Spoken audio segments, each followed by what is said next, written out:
Jadi gue punya saudara kembar yang bener-bener mirip banget sama gue. Namanya Fatur. Fatur lahir seminggu sebelum gue lahir. Gue gak ngerti kenapa bisa berjarak gitu, tapi ya udahlah ya. Kalau lu mau nanya seberapa miripnya, mirip banget, 100%. Dari muka, tinggi, berat badan, bahkan potongan rambut pun persis. Yang bedain gue sama dia cuma satu, sifatnya. Kalau lu mikir gue yang baik, dia yang buruk, lu salah. Gue adalah yang nakal dan dia adalah yang baik. Dari masa kecil Fatur selalu nurut sama mak gue. Setiap pagi pasti bikinin kopi dan nganterin mak gue ke pasar. Sementara gue pengen warnet, bos. Setiap malam Jumat Fatur juga selalu rajin bantuin mak gue bikin sajian-sajian gitu. Di desa-desa tuh biasa ya. Apalagi dulu katanya mak gue pernah kecelakaan hebat yang buat ayah gue meninggal. Tapi mak gue dengan ajaibnya terselamatkan. Mungkin karunia ibu yang sedang mengandung. Sementara kebiasaan gue kalau malam Jumat tawuran, bos. Malam Jumat minggu lalu gue udah persiapan tawuran sama kampung sebelah dari pagi. Gue kumpul di base camp, nyusun strategi, ngasah celurit dan sebagainya. Gue penuh persiapan matang karena kampung sebelah terkenal gak pernah kalah. Gue di sana gue nungguin sampai malam, jam 9 malaman. Gue takut dicariin mak gue sih, tapi untungnya enggak. Karena entah kenapa dia suka tahu persis lokasi dan waktu jadwal tawuran gue. Saat itu persiapan semua udah matang. Gue dapat posisi barisan belakang yang berfungsi nyerang ketika barisan depan dipukul mundur. Jam 9 malam pun tiba. Gue gas naik motor beat gue ke jembatan penghubung antara kampung gue dan kampung sebelah. Dan pertarungan pun dimulai. Barisan depan kocar kacir, teriakan di mana-mana. Jembatan full chaos malam itu. Ada satu teman gue yang kebacok,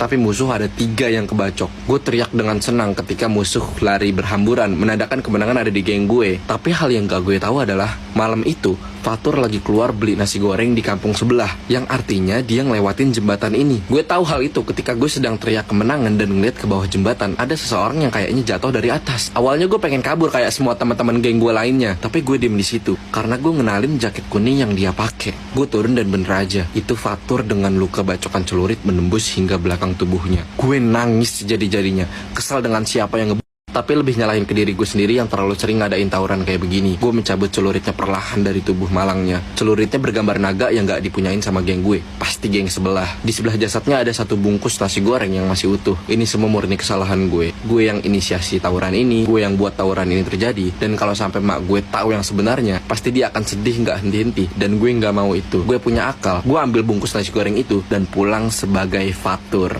Mulai malam itu gue adalah Fatur, anak baik yang nurut sama mak gue. Agak susah sih yang ngubah sifat. 7 hari kebelakang gue selalu nganterin mak gue ke pasar. Dan setiap paginya pasti gue bikinin kopi. Gue gak pernah main warnet lagi dan selalu bantuin mak gue, layaknya Fatur beneran. 1 hari setelah tawuran itu, warga udah menemukan jasad yang kata mereka Fatir meninggal pas tawuran. Semuanya berjalan normal sampai tadi siang. Mak gue masuk ke kamar gue dan manggil gue Fatir. Gue kaget dong. Mama kenapa manggil aku Fatir, bukan Fatur? Mama udah tahu yang sebenarnya, nak. Maksudnya? Fatur punya 3 hal yang gak kamu tahu. Pertama, dia selalu bikinin mama kopi pahit, bukan kopi manis. Kedua, dia selalu nganterin mama ke pasar lewat pintu belakang, bukan pintu depan.